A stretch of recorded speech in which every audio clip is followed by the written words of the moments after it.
জিয়া আবু সাঈদের ছবি বাংলাদেশ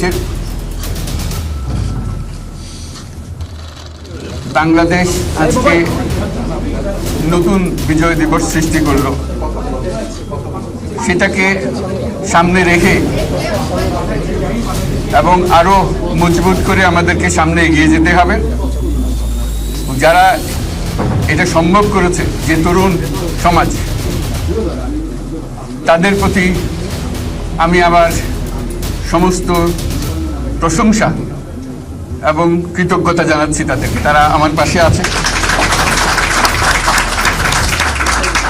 এরা এই দেশকে রক্ষা করেছে, এ দেশকে নতুনভাবে পুনর্জন্ম দিয়েছে এবং এই পুনর্জন্মে যে বাংলাদেশ পেলাম, সে বাংলাদেশ যেন অত্যন্ত দ্রুত গতিতে এগিয়ে চলতে পারে, সেটাই হলো আমাদের শপথ।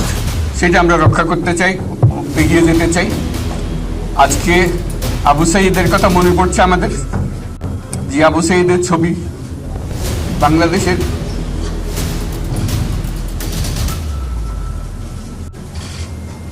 প্রতিটি মানুষের মনে গেঁথে আছে, এটা কেউ ভুলতে পারবে না। কি অবিশ্বাস্য একটা সাহসী যুবক,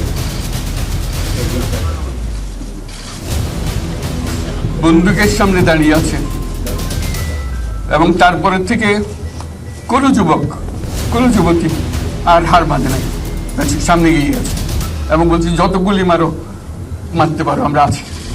তো যার কারণে এটা সারা বাংলাদেশ জুড়ে এই আন্দোলন ছড়িয়ে গেছে এবং যার কারণে বাংলাদেশ এই দ্বিতীয়বার স্বাধীনতা অর্জন করলো। এই স্বাধীনতাটা আমাদেরকে রক্ষা করতেই হবে। শুধু রক্ষা করা নয়, এই স্বাধীনতার সুফল প্রতিটি মানুষের ঘরে পৌঁছাতে হবে, তা না হলে এই স্বাধীনতার কোনো দাম নেই। এই স্বাধীনতাটাকে পৌঁছানো হলে আমাদের শপথ, আমাদের যে প্রতিজ্ঞা, যে আমাদেরকে এটা করতে হবে, ঘরে ঘরে পৌঁছাতে হবে। মানুষ যেন জানে যে বাংলাদেশ স্বাধীন হওয়ার অর্থ হলো তার নিজের পরিবর্তন, ব্যক্তির পরিবর্তন, সুযোগের পরিবর্তন, তার ছেলে মেয়ের ভবিষ্যতের পরিবর্তন। এটা যেন প্রত্যেকে বুঝে নেয় এবং আজকের তরুণ সমাজকে বোঝানো যে এই দেশ এটা তোমাদের হাতে, তোমরা এটাকে তোমাদের মনের মতো করে গড়ে তুলবে।